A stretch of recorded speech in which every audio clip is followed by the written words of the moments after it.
નમસ્તે સાહેબ. નમસ્કાર. બોલો, શું પ્રશ્ન છે? બોલો. હું રમણીકભાઈ કોટડિયા, તમારી પર્સનલ ડિટેલ નહીં બોલતા. તમને શું પ્રશ્ન છે એ કયો.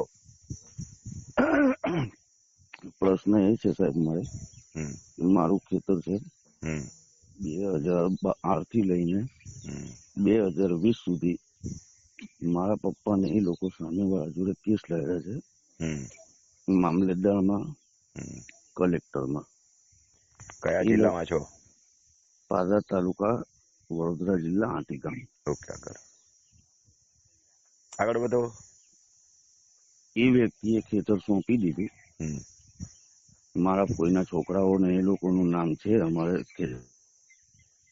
તમારા ફોઈના છોકરાના નામનું ખેતર છે ને? 7 નંબર મહિના નામ છે અમારા છે ને એના છે.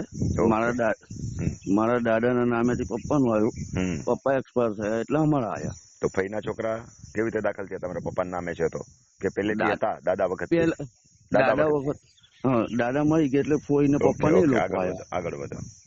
હવે એ લોકો એવું કે છે કે આ ખેતર અમે વેચાણ લઈ લીધું છે.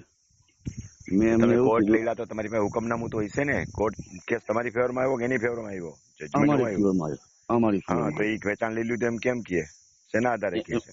મેં એ કીધું સાહેબ કે તે વેચાણ લીધું છે તો તું મને દસ્તાવેજ દેખ. કોઈ જાતનું એની પાસે લેખિત પુરાવો નથી અને એ લોકો દાદાગીરી કરે છે, ખેતરમાં જવા જ નહીં દેતા. તમે કેસ જીતા છો એની મને પીડીએફ નાખો ચોખ્ખી. તમે જે કેસ કહો છો ને કે તમારી ફેવરમાં આવ્યો છે, ઘણી વાર ખેડૂતને એ ખબર નથી પડતી એની ફેવરમાં આવ્યો છે કે બીજાની ફેવરમાં આવ્યો છે. તમે મને કેસની ચોખ્ખી પીડીએફ નાખો. ચોખ્ખી પીડીએફ એટલે સમજાય ને? તમે સમય બગાડોમાં મારો. ઉંમર કેવી છે તમારી? મારી ઉંમર લગભગ 48 વર્ષ. 48 વર્ષ ગઈઢા ભાભાની ઘોડે કેમ ટાઈમ કાઢો છો? હું 65 વર્ષનો છું, તમારાથી બાપુજીની ઉંમરનો. સ્પષ્ટ બોલું છું. ઊંઘમાંથી ઉઠો છું સાહેબ. તો વહેલા ઉઠાય. આપણા પ્રોબ્લેમ હોય તો ગામના પ્રોબ્લેમ માટે હું 4 વાગ્યાનો ઉઠું છું, તમારે 6 વાગ્યે નથી ઉઠવું. એવું છે? તો તમને ભગવાને હું અલ્લાહ મદદ ન કરે. હું તો એનું નસીબ હું તો એમ સુપ્રીમ કોર્ટે કહે છે. બોલો આગળ. પીડીએફ નાખો, વાંચીને કહીશ.